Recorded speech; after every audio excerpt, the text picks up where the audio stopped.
What do we take out of selections there, JL? You left two blokes haven't played in these two games, so we assume that they won't play in the first game? Yeah, unless the wicket at the Oval looks like it's going to spin, I'd say it'd be unlikely Nathan will play the first game. And I said before the series started with Alex Carey, this is a brilliant opportunity for him. But with Tim Payne, the wicket-keeper, he'll probably be the next batsman in line. So he probably won't play the first one either, unless something happens, unless we get an injury or something like that. He's pretty clear on that. Ashton Agar he's sort of taken his opportunity as the #1 spinner at the moment. And he is also, with his batting and his fielding, it's a really good package there for us. So I'd say almost certainly he'll play the first one. Glenn's a bit of a worry, hasn't scored any runs for a while. Yeah, well, he is, but that said, I mean, I've been super impressed with Glenn Maxwell. I mean, his preparation has been literally outstanding. So I'd be very surprised if he doesn't get a very big score very soon, because, there's been a lot of talk about Glenn Maxwell over a little while, but I've been incredibly impressed with the way he goes about his business. And even his batting in the way he's been batting in the nets. We played at Whitgift School a week ago.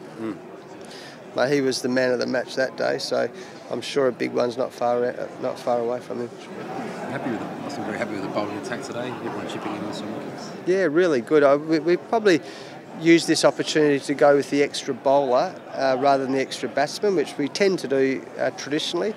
But I've always seen it work really well in domestic cricket as well, having that extra bowling option, particularly if your 7 and 8 can bat a bit, and we're seeing that with Ashton Agar and Michael Nessa can bat a bit as well. I think Jai Richardson's got some talent as well with the bat, so they've all made our job as selectors really hard. It's a headache. It's going to be I guarantee now it's going to be a headache. I'm not going to sleep for the next 2 nights, working out what the best 11 is going to be for the first game. A few options at the top of the order as well, Justin.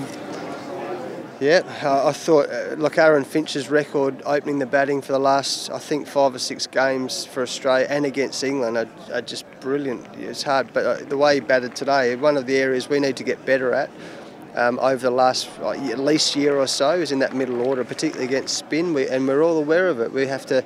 It's an area that we're working very hard on already.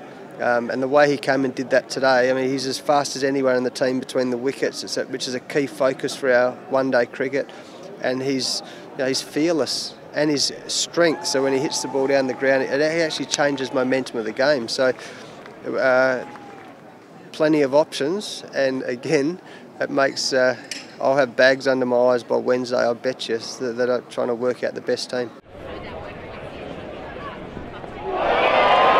Billy Stanlake, he's 6'10" or whatever, and he bowls fast, so he's a very, very bright prospect. Obviously, and over time he'll get stronger in his body, he'll get fitter, he'll have greater endurance, and he'll be able to play a lot of cricket. He's a huge talent. Thought Jai Richards he's a very, very good white ball cricketer, and he's a gun fielder, and he can bat a bit. So really, and the other one who's really impressed us is Michael Nessa. He's just a really.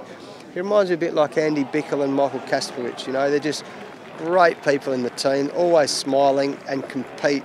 Mate, they compete. I mean, my girls love the BBL, and they love Mike. They don't like many other people in the oppositions, but they like Michael Nessa because he smiles all the time. So he's just a really good person to have in the team, good competitor, and he could easily play the first game.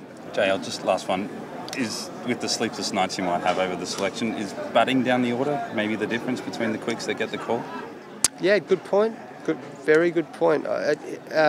Not so much if you go for the 3 specialist fast bowlers, but certainly if you go for the 4, having someone like Michael Nessa or Jai Richardson who can also, because if you go one less specialist batter, it's really nice to have that depth of batting. I think that's a key to us moving forward over the next 12 months, and all the guys know that you've got to be a gun fielder, and for the bowlers, if you can bat a bit at the end, I think that's why England have been so successful over the last. They're #1 in the world at the moment. Their batting depth, they've got a lot of batting depth all the way down, so it changes a bit with Wokes being out and Stokes being out, but I think having that depth is important.